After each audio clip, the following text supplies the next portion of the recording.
Pues bueno, se incorpora a esta mesa redonda Enoch Castellanos. Esta mesa formada por Pablo Victoria, Ramón Tamames y Marcelo Gullo. Enoch Castellanos es ingeniero químico de México, es el actual presidente de la Cámara Nacional de las Industrias de la Transformación de México. Y bueno, va a tomar primero la palabra y luego ya entramos en el tema central de la charla, que es posible una nueva carrera de Indias en el siglo XXI. Muy bien, muchas gracias.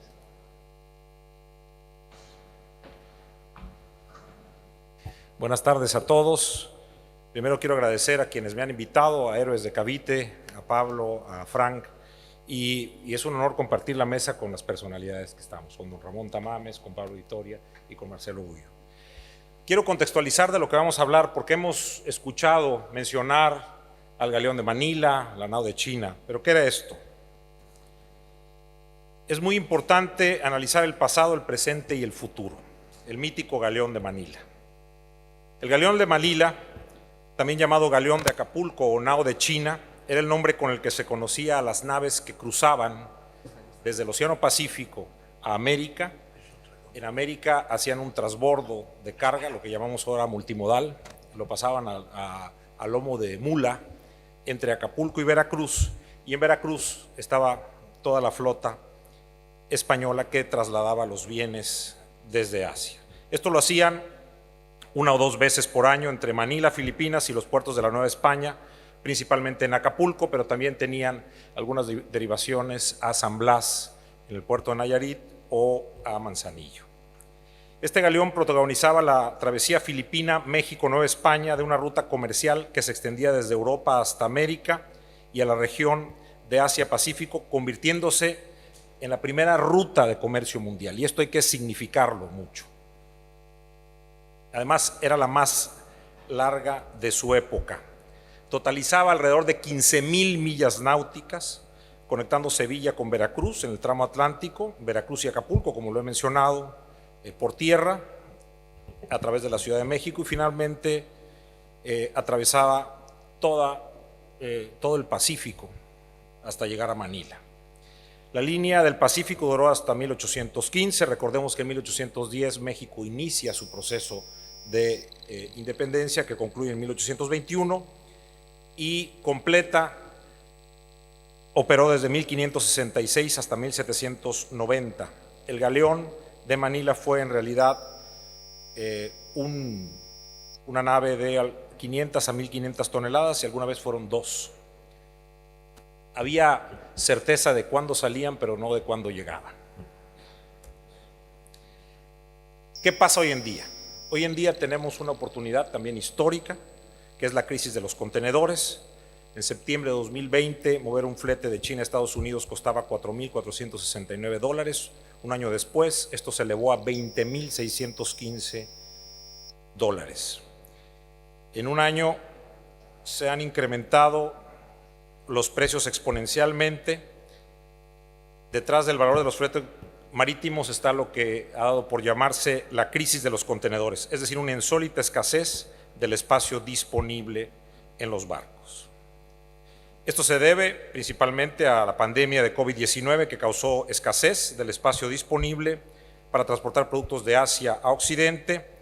La consecuencia directa es que esta escasez ha traído aumentos en los precios del acero y en diferentes commodities y productos intermedios o de consumo que se transportan desde Asia.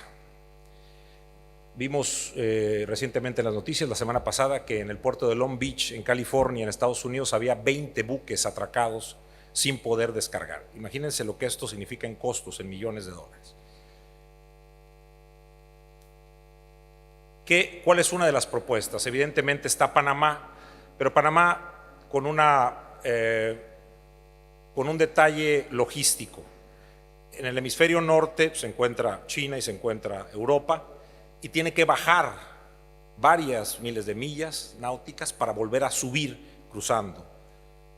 Hay opciones que nos remontan justamente a la época de Cortés. Cortés es el primero que busca un paso entre los dos océanos en lo que era la Nueva España, ahora México, a través del Istmo de Tehuantepec, tratando de unir los puertos de Coatzacoalcos y de Salina Cruz, y traza él una ruta. Se ha dado por destacar este proyecto que es, bueno, tiene 4 siglos, pero que está nuevamente en la idea retomar una variante como alternativa a este congestionamiento que yo he mencionado en Estados Unidos, en la parte de California al norte del Pacífico. Y es justamente bajarlos, ya sea usar esta vía del corredor interoceánico o corredor transísmico, o bien irse hasta Panamá, o bien hacer un corredor más al norte de México, quizás entrando por el puerto de Mazatlán en el estado de Sinaloa. Con esto quiero plantear al panel la siguiente pregunta. ¿Es posible una nueva ruta tipo el Galeón de Manila entre los países de la Hispanidad? ¿Sí o no y por qué? Es la primera pregunta que me gustaría hacerle a nuestro panel. Muchísimas gracias.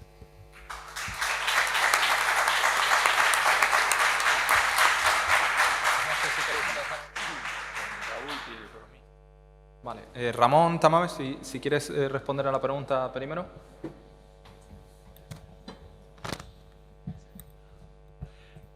Sí, muy interesante lo que hemos escuchado.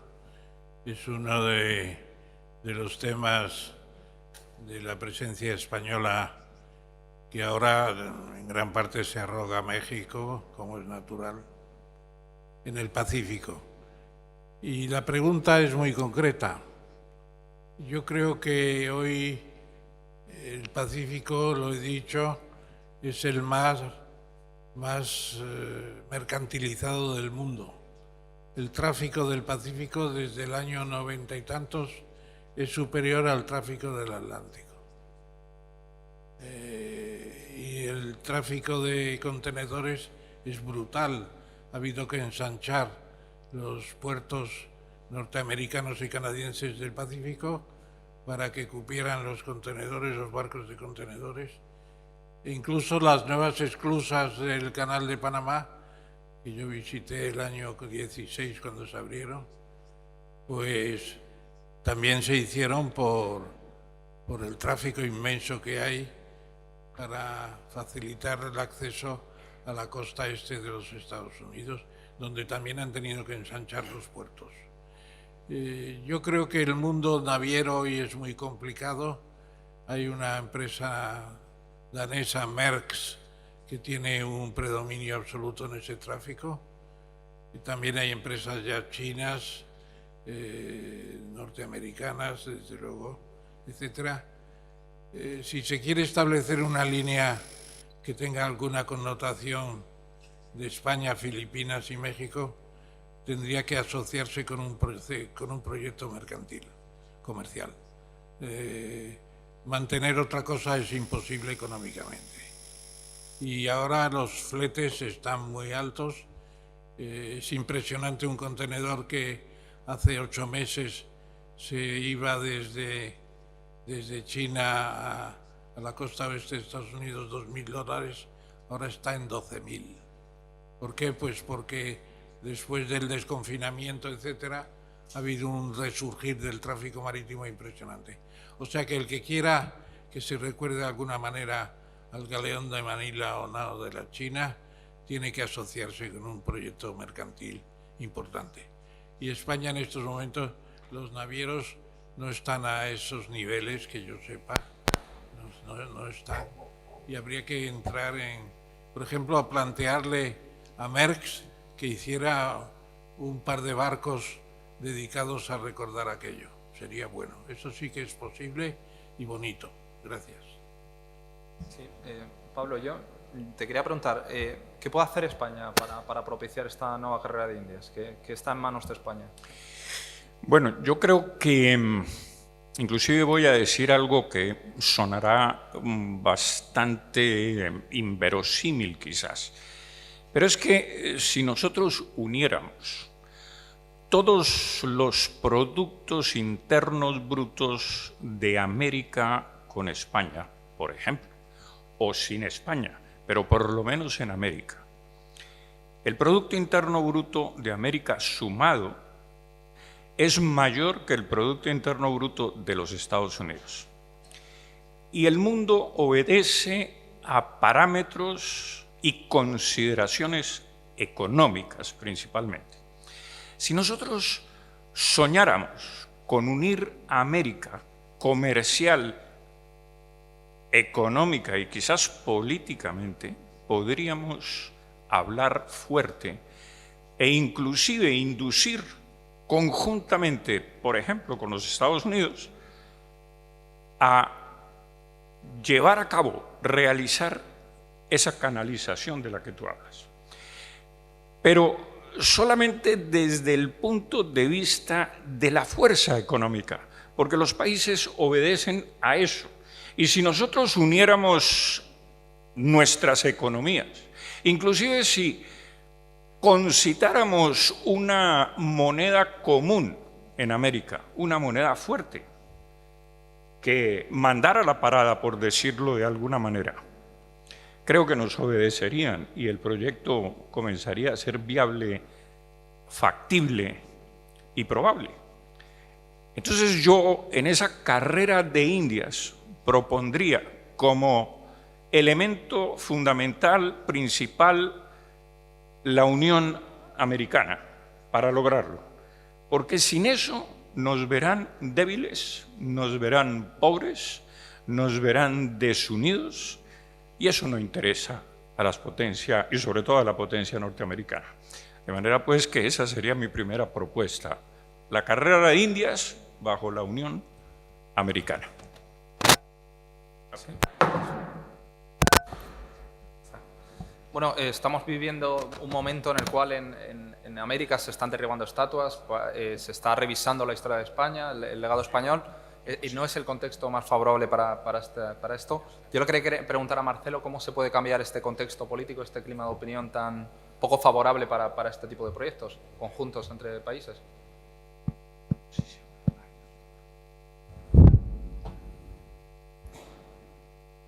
Bueno, el cómo se puede cambiar, estamos dando una muestra ahora acá, una muestra también es el documental que vimos ayer, es decir, nosotros tenemos que dar una gran batalla cultural. Este clima no se gana sin una batalla cultural. Es decir, los negros legendarios han conseguido la hegemonía cultural, pero han conseguido esa hegemonía cultural en las universidades, en los colegios secundarios, no porque tengan razón, sino porque no ha habido valentía para oponérsele y para decir, señores, eso que ustedes dicen no es verdad, ¿verdad? Se ha pecado, ¿verdad?, mucho por omisión, porque teniendo nosotros todos los argumentos para un gran debate, hemos tenido mucha cobardía para poder enfrentar esa ola negro legendaria que hoy es prácticamente hegemónica en toda Hispanoamérica. Entonces, ¿cómo se hace? Se hace con el apoyo del Estado o sin el apoyo del Estado. Se hace como han hecho los miembros de esta asociación, con mucho esfuerzo, con mucho sacrificio, montaron esto y nosotros estamos ahora acá, ¿no? Bueno, esto es lo que hay que repetir en cuanta ciudad pueda repetirse, ¿no? En cuanta ciudad de Hispanoamérica pueda repetirse, en cuanta ciudad de España pueda repetirse. No se gana nunca una batalla cultural llorando, ¿no? Diciendo, uy, qué mal que nos va, qué mal que estamos, pobrecitos de nosotros. Bueno, ¿y tú qué haces? ¿Verdad? Te quedas llorando en tu casa, ¿verdad? Y cuando eres profesor de historia, te pones delante del curso y le dicen y a tus alumnos que le han mentido, o te callas la boca porque tienes miedo que te echen, o que tus otros colegas te sancionen moralmente y te excluyan como un paria. ¿Qué haces? Bueno, esa lucha depende de cada uno de nosotros. Que yo siempre digo que Dios nos ayude si somos capaces de ayudarlo a Dios, porque si no, no merecemos nada. Muchas gracias.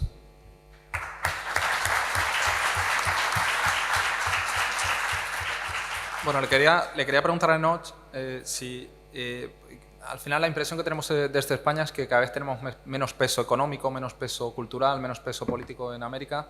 ¿Cómo lo ve él? Si él también tiene esa sensación. ¿Cuál es el papel de España? ¿Cuál es la presencia de España en México? Tú que conoces esa perspectiva. Bueno, hay grandes inversiones españolas en México. Ahora mismo dos de los más importantes bancos que tienen capital y créditos en México son BBVA y Santander. También tenemos empresas que han hecho grandes construcciones, Duro Felguera, FCC, que ahora FCC ha sido adquirido también por Carlos Slim. Y en España hay inversiones fuertes de Bimbo, de Cemex y de otras compañías. Creo que justamente, retomando el comentario de don Ramón Tamames, esto tiene que verse desde el punto de vista económico. Si fue un éxito este proceso histórico que ya hemos desentrañado entre quienes hemos hecho uso de la voz, es justamente porque había economía. Aquí no se ha mencionado, pero un tercio de la plata y de los reales circulaban en China justamente por el valor que tenía esa moneda y porque había un proceso económico en este intercambio comercial entre China y Europa. Bueno, tenemos que volver, sí hay espacios, yo creo, y lo he comentado con Frank, la gran idea de tener una unión de países hispanoparlantes o incluso llevarlo a un tema de Iberoamérica, si queremos incorporar posteriormente a Portugal y a Brasil, tendría que nacer con acciones de la sociedad civil como la que estamos haciendo hoy en día. Primero discutir, debatir, comprometerse con las ideas, como lo ha dicho Marcelo Gullo, y quizás empezar a formar desde mi trinchera algunos convenios entre cámaras de comercio y cámaras de industria de Latinoamérica y España, para tener como los rotarios intercambios de estudiantes, posteriormente tener visas de negocios. Evidentemente habrá un momento en que tendremos que involucrar a los gobiernos, pero empezar en pequeño para luego llegar a un sueño de tener una Unión Americana como la tuvimos en Europa algún tiempo con la Unión Europea. Poco a poco, que nos permita el libre tránsito, que nos permita el libre comercio. Sé que es complicado, sé que las ideologías de América Latina están encontradas hoy en día, pero eso no va a ser para siempre. Y habrá espacios para que los empresarios y la sociedad civil hagamos la tarea y los gobiernos vendrán detrás. Iba a preguntarle a Ramón, bueno, antes ha comentado que el Pacífico es un océano que está muy trillado, has usado ese término. ¿Qué pasa con el Pacífico? ¿Qué puede hacer España allí para aumentar su presencia, su peso, para sacar provecho de todo este proyecto?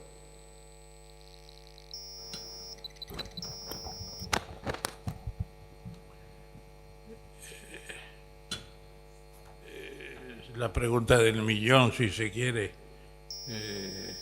También se puede decir que es una pregunta poética, porque las aporías no tienen contestación posible. ¿Qué puede hacer España? Hubo un momento en que parecía que España iba a tener una posición más relevante internacional y sobre todo pensando en Iberoamérica. Y fue en los años 90, la Expo de Sevilla fue un punto culminante, no cabe duda, y las cumbres iberoamericanas que empezaron entonces llegaron a compararse con un intento de hacer la Commonwealth a la española. Pero yo creo que ese proceso ha entrado en un cierto declive. No hay que ser tan, digamos, tan pensarosos en la grandeza sin base suficiente, hay que ver la base. Y hoy tenemos menos base comparativa que en los años 90. ¿Por qué? Pues porque la Unión Europea ha seguido progresando, a pesar de tanto que se critica, es un proyecto con un éxito formidable, y más que va a tener ahora sin los británicos, que son el perro del hortelano, que ni come ni deja comer. Yo siempre decía, si se marchan, es como si cayera una breva, una buena breva. Y se han ido afortunadamente, y yo creo que Europa va a progresar mucho más. En la defensa, en la política exterior, en la política cultural, laboral, en todo lo que se oponía a Inglaterra. Y luego está China, China que ha penetrado en los países hispanoamericanos de una manera total. Claro. Es cierto que China va perdiendo el enorme potencial, pero muy pausadamente, y además no es una tendencia definida, yo creo, porque tecnológicamente están avanzando mucho. ¿Qué puede hacer España? Pues tener mejores gobiernos.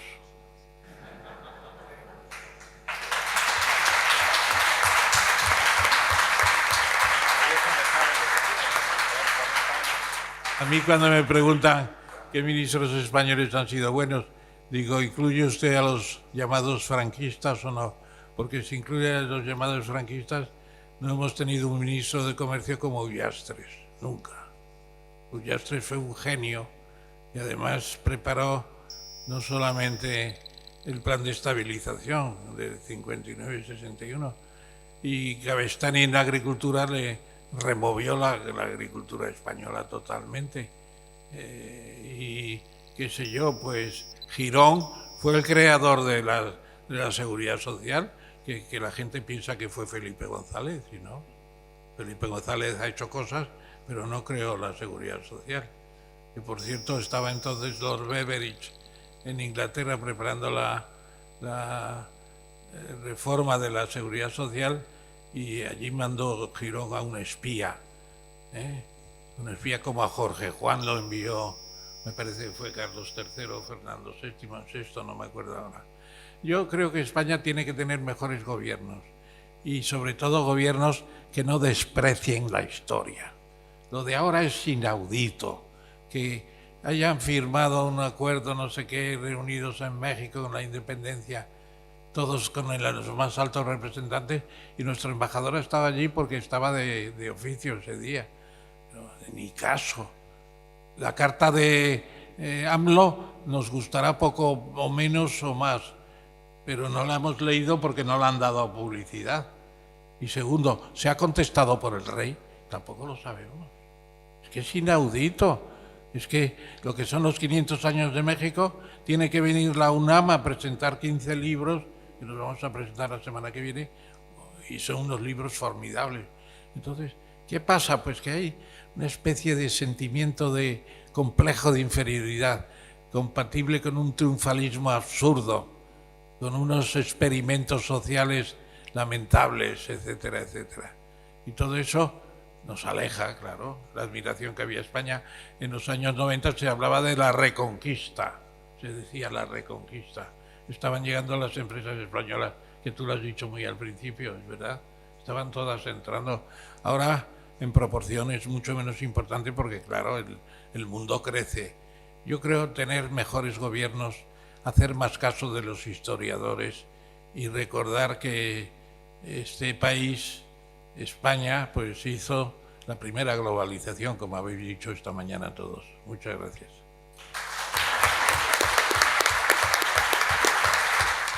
Bueno, Pablo, ¿cómo se cierran acuerdos económicos y acuerdos de este tipo, ¿no?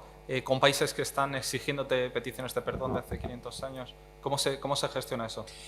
Bueno, yo creo que, como el mundo, ya lo dije, se mueve esencialmente no solamente por la ideología, sino también por esa ideología política, sino la ideología económica. Las cosas tienen un principio. Y yo diría que una unión comercial, como inicialmente se hizo en Europa, que era esencialmente una unión comercial, pero detrás de esa unión comercial, primero tienen los economistas y la gente, pues, y los gobiernos, por supuesto, pero sobre todo en las facultades de economía, tienen que aprender lo que decimos desde cierto espectro de las ciencias económicas, y es que hay que comprender la ley de la ventaja comparativa. Eso es lo principal. ¿Y qué significa comprender la ley de la ventaja comparativa? Significa entender que el libre comercio beneficia a todo el mundo. ¿Y por qué beneficia a todo el mundo el libre comercio? Primero, porque hay países que producen determinados bienes y servicios con mayor eficiencia que otros países. Y que si esos otros países que producen esos bienes y servicios con menos eficiencia, pues evidentemente tendrán unos costes mayores de producción. Entonces hay que dejar que unos países produzcan ciertos bienes y servicios y otros produzcan otros. Y en ese intercambio es que reside el progreso y el bienestar humano. Es decir, el libre comercio fomenta el progreso, el bienestar humano, el Producto Interno Bruto, el Producto Per Cápita, todo eso lo aumenta, y el desarrollo. Entonces, a mí me parece que hay que enseñar bien la economía, pero lo que no puede ser es que los economistas, sabiendo algunas cosas, por lo menos algunos principios de esta naturaleza, se sometan a la ideología política que siempre oscurece el conocimiento científico y el conocimiento de la economía.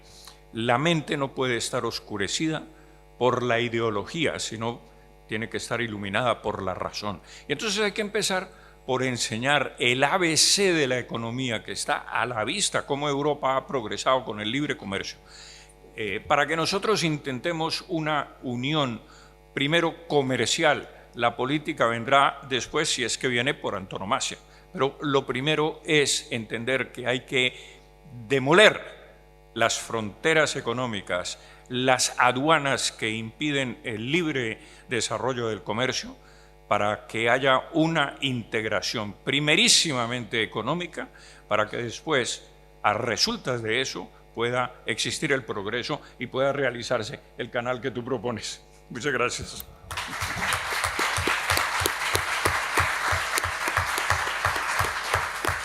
Le he pedido a César como moderador que me diera medio minuto para decir que Pablo ha redescubierto las tesis de David Ricardo y la teoría de los costes comparativos, que es la que vale.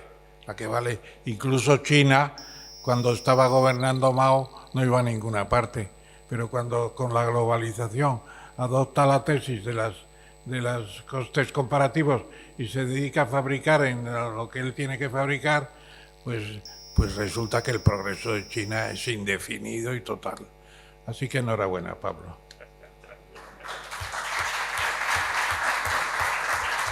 Bueno, la Nueva España prácticamente era el centro de este imperio global, de este imperio español. ¿Cuál es el papel que tiene que jugar ahora, hoy en día, México en todo este proyecto y en el futuro de la hispanidad, Marcelo?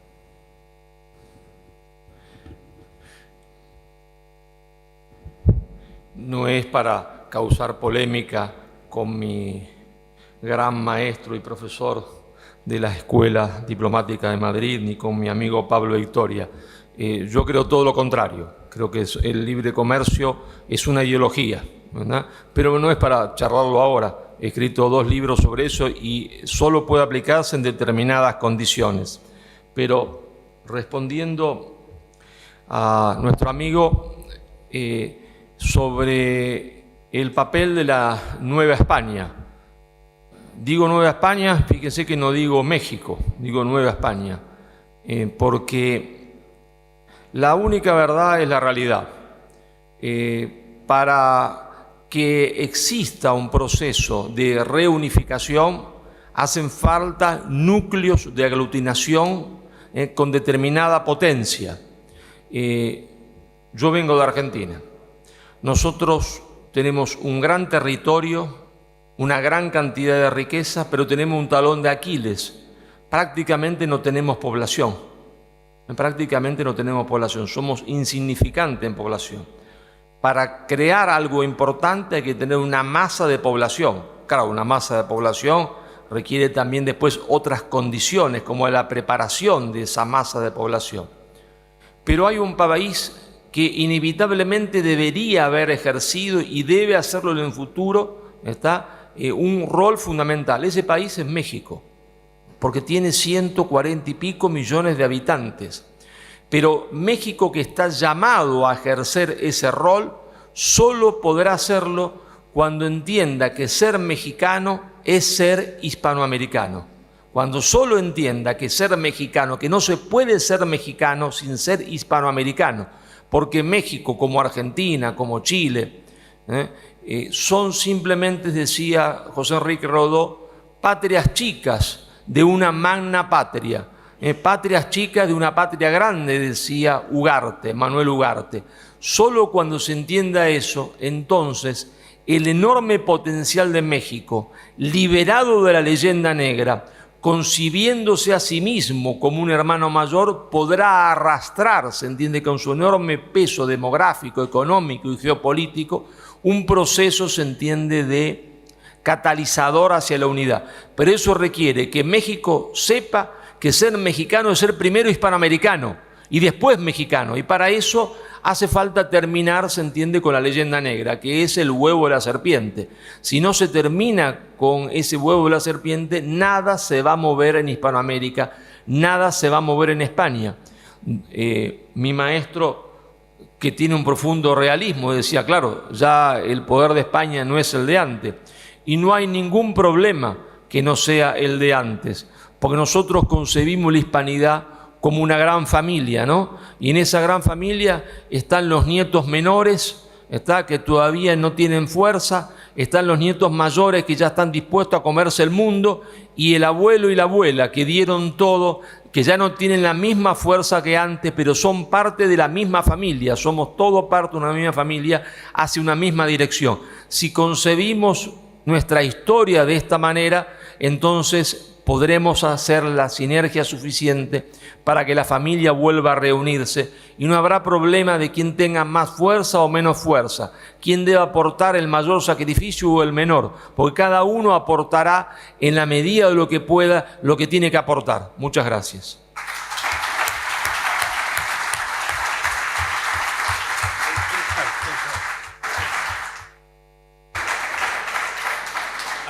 A mí me ha parecido muy interesante, como todo lo que he oído hoy de Marcelo, pero también quiero recordarle, y lo tienes en la presencia seguro, lo que pasa es que no se puede decir todo a la vez, que los casos de Pereira, Vasconcelos, José Luis Martínez con su libro Hernán Cortés, impresionante, Miralles con otra biografía que tiene, el mismo Krause ahora en estos momentos, todos estos mexicanos ilustres, como no los ha habido en otros lugares, bueno, han preconizado esa rehispanización mexicana.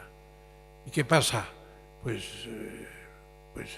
entre el franquismo, que duró mucho, Lázaro Cárdenas, que estuvo con la República hasta el final, los mexicanos que estuvieron con la República, y luego el indigenismo, empezando por la señora de AMLO, que por lo visto es una gran indigenista, etcétera. Todo eso ha envenenado, me parece que ha sustituido, me parece que se hablaba, no sé, me parece que eras tú u otro, la canción del amor por la del odio. Es terrible, escuchar eso es terrible, y es verdad.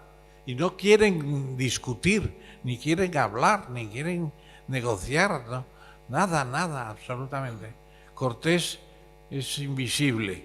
Dice Krause, no hemos tirado ninguna estatua de Cortés porque no hay ninguna. Solo hay un busto en el Hospital de Jesús, donde están los huesos del conquistador y del padre de la nacionalidad mexicana, como dice Vasconcelos. En fin, me parece muy bien que nosotros aspiremos, y lo he dicho aquí a los amigos, que esto tiene que tener una continuidad pronto, de una buena conversación a fondo. Tenemos un papel importante, pero muy recrecido, muy grande. Tenemos los medios. Hay que convencer a quienes, porque también hay que convencer aquí a la ministra anterior de Asuntos Exteriores, con perdón y nada personal, que ha hecho para los temas de México y España, que se hizo en la circunnavegación. Ni siquiera se llegó a un acuerdo con Portugal para celebrar eso mundialmente.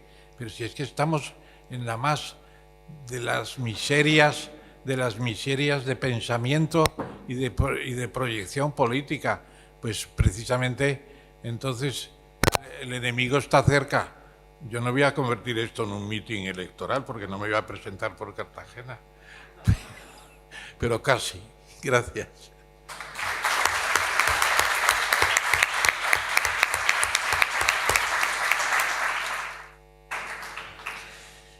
Bueno, cuando he sido invitado a este congreso, a este foro, le pregunté a Frank, que me hizo el favor, si era yo el único mexicano en participar o había más invitados. Me dijeron, no, tú eres el único.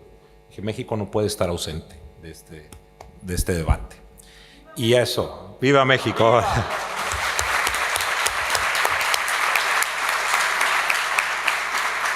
Y viva España también y viva Hispanoamérica. El caso es que este debate ha sido de intelectuales. Ya escuchamos a José Vasconcelos, por mi raza hablará el espíritu, a Enrique Krauss, por cierto defenestrado por el gobierno actual. Y tenemos que bajarlo a los estudiantes, a los millennials, a los jóvenes, a la clase media. Porque me atrevo a decir que no solo en México sucede, pero en el resto de Hispanoamérica nos sentimos pueblos sin rumbo, renegamos de nuestra raza indígena y renegamos de nuestra raza española. Y esto se tiene que acabar. Y lo que estamos haciendo aquí, discutiendo la hispanidad, hablando de los aportes tan importantes económicos, en derechos humanos, en leyes, debe de privilegiar con datos duros, con la objetividad, pero la objetividad de la historia. Me gustó mucho la metáfora de la pareja de novios que fueron golpeados, porque efectivamente nos hemos creído esta historia y para cualquier mexicano común, como quizás para cualquier hispanoamericano, excepto en aquellos países en donde hay más población indígena, como Bolivia o Perú, el que a alguien le digan indio es despectivo. Y tampoco les gusta que los asocien a España. Tenemos que resignificar y querer a nuestra madre y querer a nuestro padre y saber que nació una raza nueva, pero que no puede olvidar su ADN y que debe de tomar lo mejor de los dos. Porque si bien es cierto, y aquí se ha platicado, que había pueblos indígenas y todos tenían rasgos de barbarismos, había también grandes civilizaciones que florecieron en el Perú y que florecieron en Yucatán y que florecieron en Tenochtitlan y que dieron aportes culturales como en las matemáticas, en la astronomía, en la arbolaria, en grandes obras hidráulicas. No se entiende cómo se maravillaron los españoles que iban al mando de Cortés, que por cierto yo coincido en que ha sido no solo un genio militar, un político y un líder que se atrevió a quemar sus naves frente a su ejército, que eran gente que podían pelear o amotinarse, para decirles ya no hay punto de retorno. Claro que sí lo había, porque luego construyó más naves y regresó a España, pero ya no había punto de retorno en ese momento. Por cierto, hablando de genios militares, cuando Estados Unidos quiere invadir, que es cuando se pierde casi la mitad del territorio, a México lo hace por el norte, pero quedan atascados en San Luis Potosí. Y luego los militares americanos dijeron, vamos a hacer la ruta de Cortés. Y regresan por mar, entran por Veracruz y entran justamente por esa ruta del genio militar. No se puede entender tampoco, perdón por extenderme un poquito en el uso de la voz, la participación de doña Marina o Malinche es la que le da la idea de cosmovisión que se tenía en ese entonces de México. Es la que hablaba náhuatl y que le empieza a traducir del náhuatl al maya a Jerónimo de Aguilar para que le tradujera a Hernán Cortés. Pero en un lapso corto de tiempo, entre lo que llegan del sur de Veracruz a Veracruz y a Tenochtitlan, aprende español.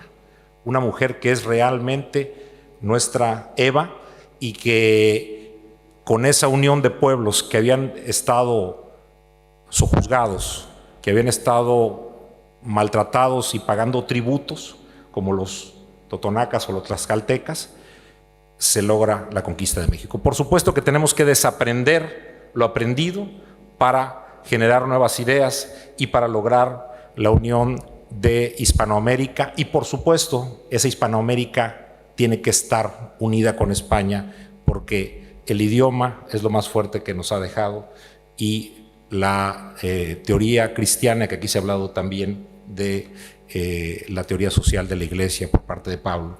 Creo que al final ese es el futuro que nos depara a una hispanidad viva, una hispanidad renacida y algo de lo que todos podamos sentirnos orgullosos a ambos lados del Océano Atlántico. Muchísimas gracias.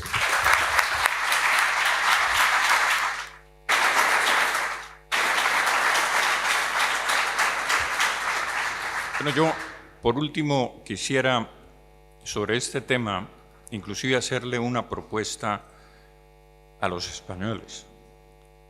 Y es que, fíjense ustedes, la historia nos enseña a nosotros, si la observamos cuidadosamente y la estudiamos, algunas lecciones de vida de la misma teoría económica y de la misma teoría política. Y es que cuando España se debilita, cuando España es invadida por Napoleón, cuando España está sumida en una guerra de independencia aquí contra un invasor extranjero, y por supuesto sus instituciones están debilitadas, su economía está debilitada. ¿Qué sucede en América? Es como si una fuerza centrífuga comenzara a disparar estos países hacia afuera, del lado de España hacia afuera, del seno de España hacia el exterior. En cambio, cuando España era muy fuerte, cuando España era el primer imperio del mundo con 20 millones de kilómetros cuadrados, que ni Roma los tuvo, que tenía 8 millones de kilómetros cuadrados, en un imperio que abarcaba el globo con unas fuerzas militares importantes y con una economía importante que le da el renacimiento a Europa.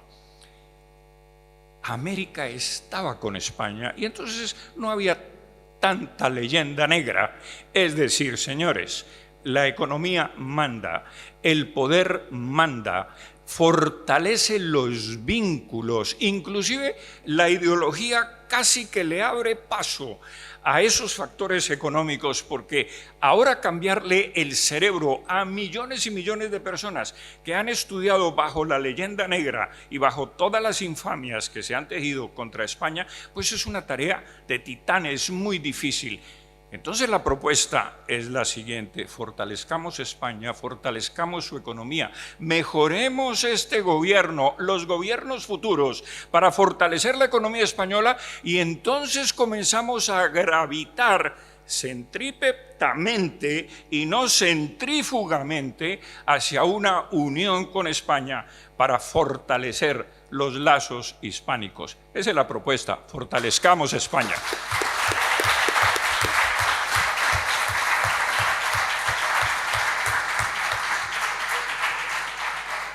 Vamos a pasar a la fase de preguntas. Lo que sí que por favor pido es que sean preguntas muy directas, que no nos extendamos porque no tenemos mucho más tiempo.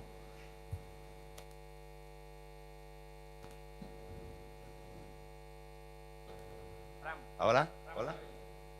Ah, vale. Voy a hacer yo la primera. Levanté la mano antes. ¿Suena? ¿Sí? ¿Hola? ¿Estoy con el móvil? ¿Se me escucha? ¿Se me escucha? Bueno, enhorabuena a todos los ponentes, por supuesto. Y a mí, escuchando al ponente mexicano, se me ocurría lo siguiente, una cuestión práctica, ¿no? Para reforzar esos lazos comerciales en el Pacífico entre Filipinas y México, ¿no sería algo interesante que la Alianza del Pacífico estableciera acuerdos comerciales con Filipinas y que de alguna manera Filipinas fuese incluida en la Alianza del Pacífico como socio o como miembro observador? Eso es todo. ¿Quieres contestar? Vamos a... Sí, por supuesto que un acercamiento con Filipinas sería un acercamiento, digamos, natural en razón de cultura. Si vemos los apellidos de los filipinos, casi todos tienen origen español. Y el país tiene que retomar una labor comercial que ha sido sustituida por los tigres del sureste de Asia. Pero yo creo que hay que romper paradigmas. Hoy por hoy, ¿saben ustedes cuál es la nación más alejada de China? La que se hace más tiempo, ya sea por barco o por vía aérea, es Chile. Y Chile es el país que tiene de América Latina un tratado de libre comercio con China.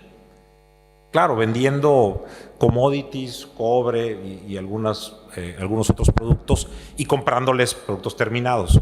Yo creo que la opción de Filipinas sería posible, pero debiéramos integrarnos primero para que esas materias primas que se producen para el gran potencial de cárnico que tiene Argentina, incluso Brasil, pueda transformarse en nuestros propios países y de ahí venderlos ya transformados. Pero sin duda Filipina tiene que ser invitado a este nuevo enfoque de hispanidad que aquí hemos planteado. ¿Hablo? No, bueno, yo quería hacer como participante en la organización del evento. Efectivamente, nosotros teníamos claro desde el principio, recogiendo las palabras de Pablo Victoria, que aquí había que empezar, pero vamos a empezar como sociedad civil. Es decir, lo hemos organizado como sociedad civil, el apoyo que hemos tenido de la Administración agradecemos mucho, pero teníamos el convencimiento de realizarlo y acercarnos también entre empresarios, que vamos a tener una reunión luego. Y estará muy bien quien se quiera sumar después del sector público, pero si esperamos que nuestros gobiernos, tanto allá como acá, tengan esta visión, vamos a intentar atraer negocios y cultura y vendrá todo lo demás. Y solamente el segundo comentario, efectivamente China, defendemos mucho las tesis de Marcelo Gullo de los próximos 40 años, la guerra comercial anglosajona, las alianzas que se están haciendo frente a China. Y creo que España, históricamente, el imperio ha sido un ejemplo de reparto equitativo, plata de la más pura con China, frente a lo que a lo mejor hicieron los ingleses con las guerras del opio o hicieron los americanos con la construcción del ferrocarril y los coolies que iban a Estados Unidos. Creo que los españoles, y habría que poner en valor, los españoles de aquí y de allá, con China, que va a ser una potencia, está siendo ya y va a ser, creo que es interesante que pongamos en valor cómo hemos tratado con equidad, con discusión, lo que fue Filipinas, lo que fue el Galeón de Manila y lo que fue el comercio que fuimos nosotros con ellos. Gracias.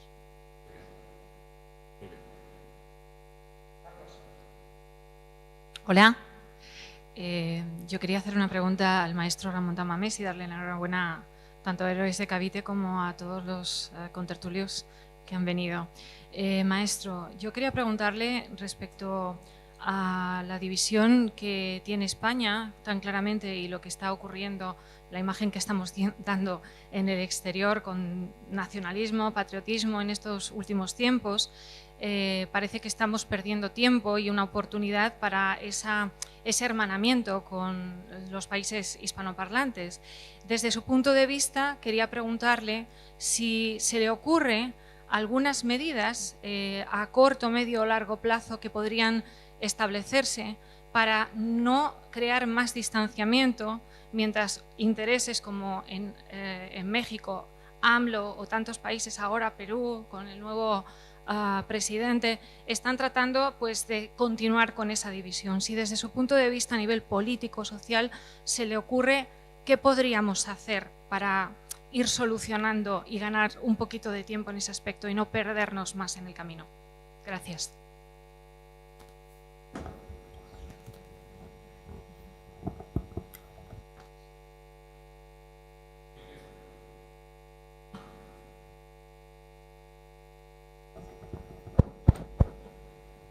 Claro, ¿qué podemos hacer mientras no se resuelven otros problemas? Es muy difícil, evidentemente. Por ejemplo, la doble nacionalidad que se hizo en los años 60, pues fue una gran operación. Y se dio la entrada que a los hispanos de todo el mundo para ser españoles más rápidamente y en mejores condiciones.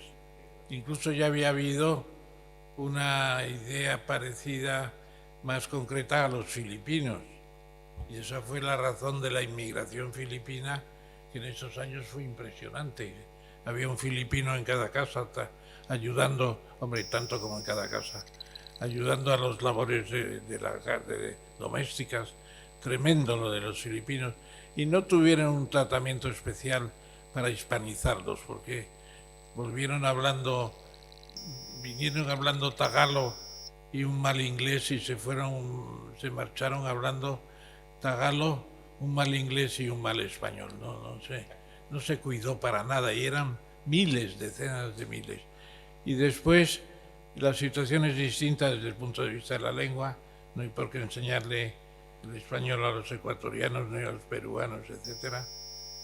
Pero yo diría que hay que trabajar en ese sentido. Tendríamos que tener 2 o 3 universidades para hispanoamericanos, y que hubiera españoles de los 2 hemisferios, para decirlo claramente. Tendríamos que tener un Consejo Superior de Investigaciones Científicas que coordinara mucho más experiencias comunes.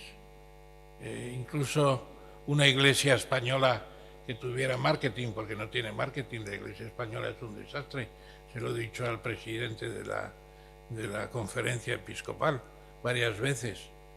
Y también incluso tratar de tener un diálogo, una conversación. Alfa y Omega, que es un suplemento religioso del ABC, hace algo de eso.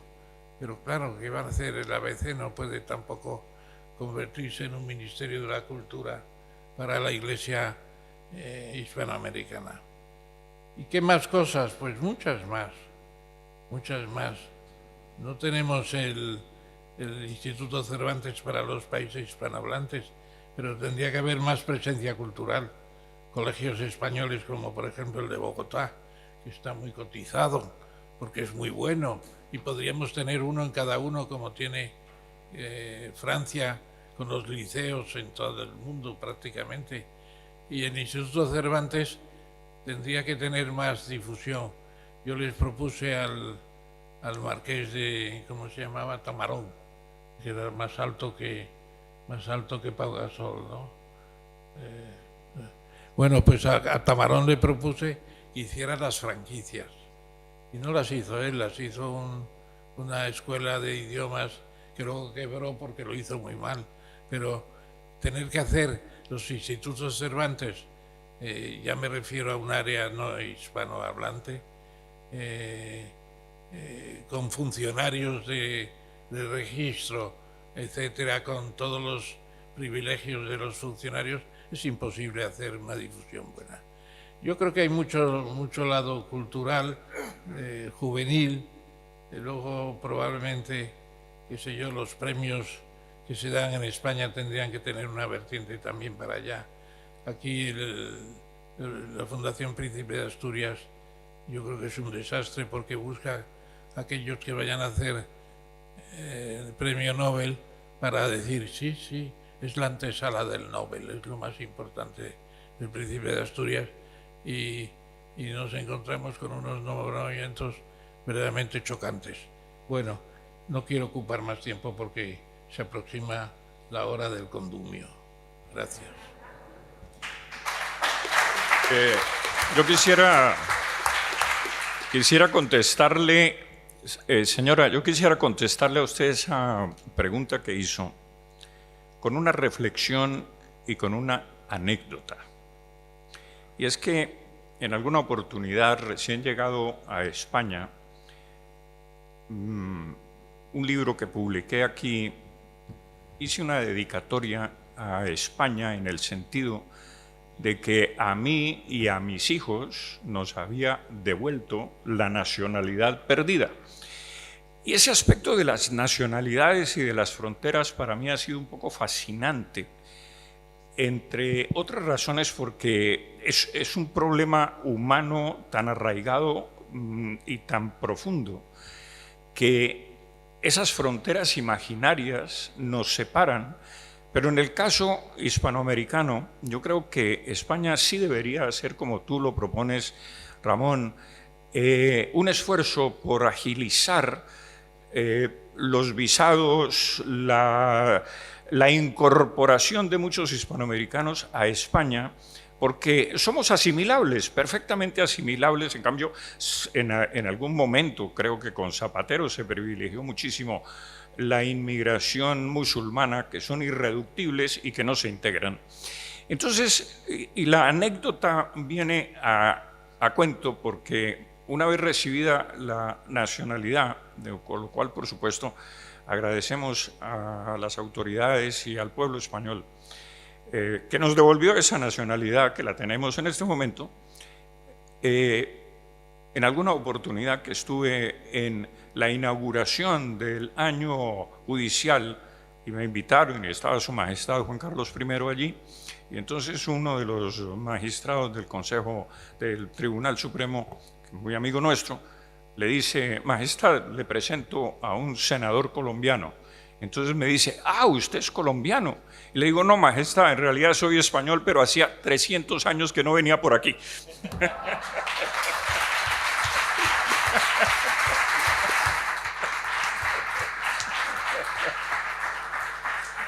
Vamos a pasar a la última pregunta. Esta pregunta va dirigida a Enoch Castellanos. Buenas tardes.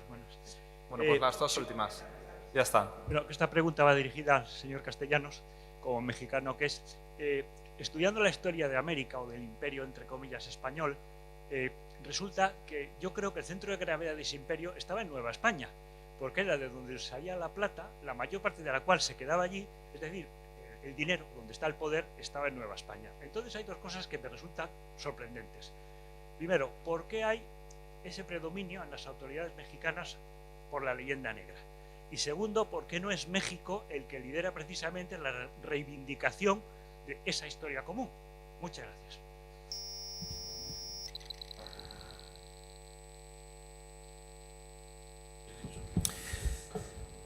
Bueno, yo contestaría diciendo que la historia de México es una historia muy turbulenta. Justamente después de que dejamos al Imperio Español, fuimos asediados por las potencias justamente rivales de los españoles. Hay intervención francesa, dos intervenciones americanas, que nosotros, los americanos, bueno, finalmente son los hijos de los ingleses, que siempre vieron con un enfoque de expandirse territorialmente y era su primera opción natural.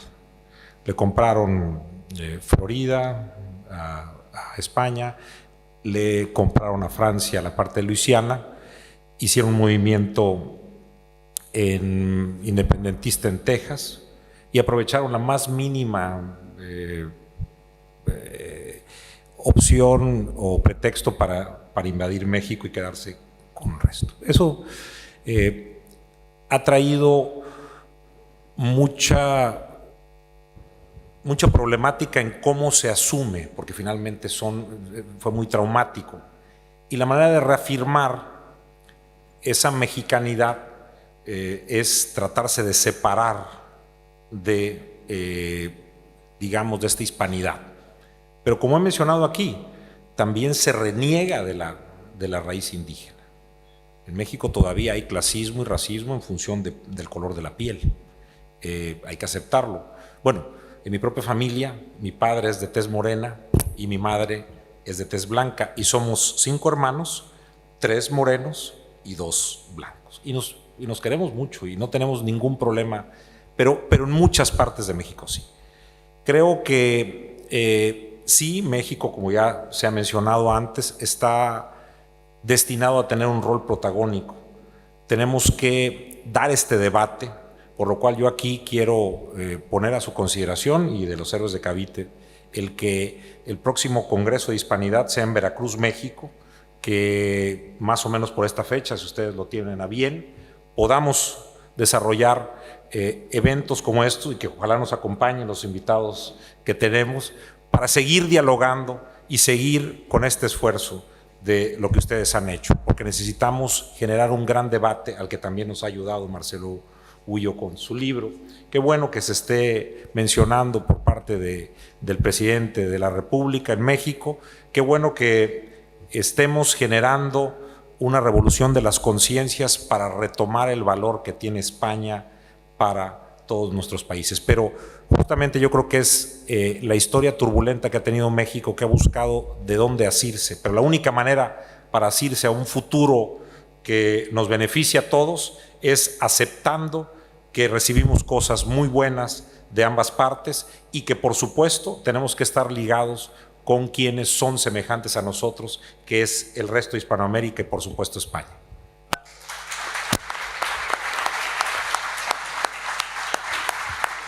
Muy rápido.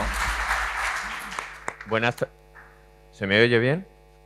Buenas tardes, muchas gracias a todos los ponentes. Precisamente quería enlazar con lo que ha dicho el último ponente, de los distintos tonos, ¿no?, de piel, y qué bien podíamos convivir todos. Yo estoy también con el otro ponente de acento colombiano, que decía que lo primero es la economía, y estoy totalmente de acuerdo, pero sin duda la cultura creo que es el alma, ¿no?, el palpitar, la emoción, ¿no?, de los pueblos. Y creo que estando aquí yo estaba disfrutando de escuchar el español con acento colombiano, con acento mexicano, con acento argentino, y en ese momento es cuando he tenido una elevación en mi grado de conciencia de hispanidad. Por decir, sinceramente por decir, no estamos completos sin vosotros, igual que vosotros no estaréis completos sin nosotros.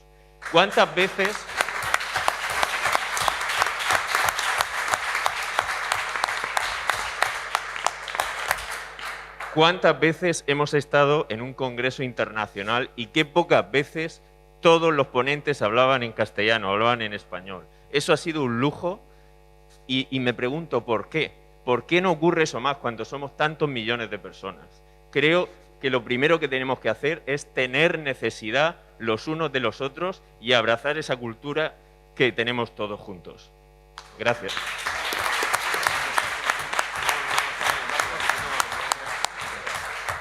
Yo no voy a preguntar, simplemente quiero decir, añadir a lo que ha comentado Ramón Tamames, decir que tenemos en la Asociación Cultural Héroes de Cavite, pues tenemos preparado y solicitado el Erasmus con América, con Hispanoamérica, pero que se podía llamar un Cortés. Ahí lo dejo, pero está solicitado.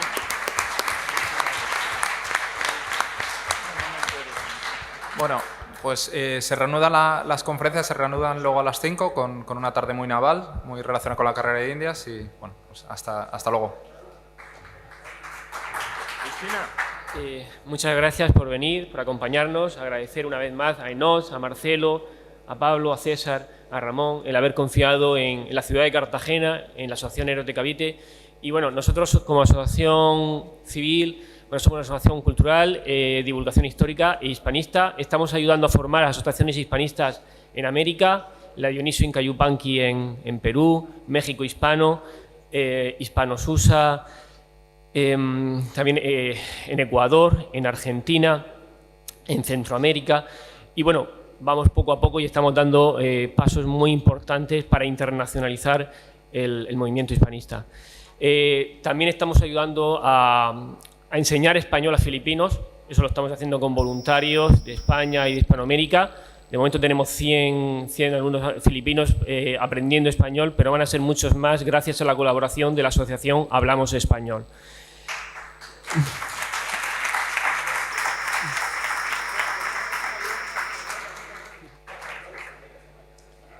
Y bueno, un consejo. Hace unos 2 semanas antes del estado de alarma hicimos la presentación de la Asociación Cultural Héroes de Cavite. Solamente asistieron 5 personas, así que mi consejo es que nunca dejéis de intentarlo porque no sabes cuándo va a ser la próxima vez que va a dar resultado. Muchas gracias a todos.